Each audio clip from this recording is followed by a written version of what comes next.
I'm Pete Schwartz. And how long were you charged for? I was sentenced to 14 years and 2 months for obstruction of official proceeding, and I never set foot in the Capitol building. Hold it, Pete, hang on.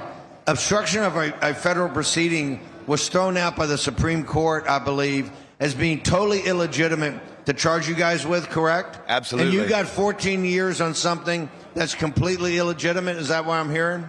That's absolutely true. Everything they charged me with was just fabricated charges, and I don't know how they choose who they're going to charge what with, but they absolutely nailed me to the wall. And eventually I did end up getting my case overturned, but because of the politics and the optics that they're trying to present, which means it has nothing to do with justice, it's a legal industry, they held my appeal, and they held it so the oral arguments on my appeal was 1 week after the election. And my case did get reversed and remanded, but they didn't want that kind of information to come out before the election.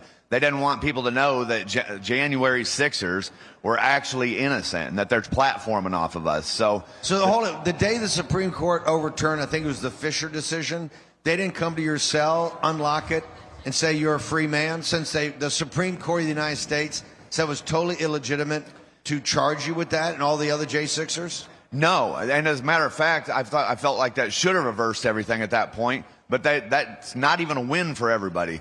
At that point, they say that you have to then get your appeal in and see if the courts will give you that same win.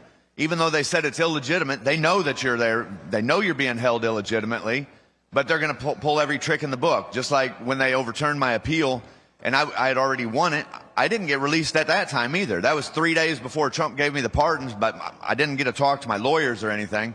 So I was completely unaware that I had won. I got out when Trump got in, and then days later I found out that I had actually beat the case, but I would have never known. Were you in a medium security? No, they sent me to USPs, which are maximum security penitentiaries. You were in a United States penitentiary?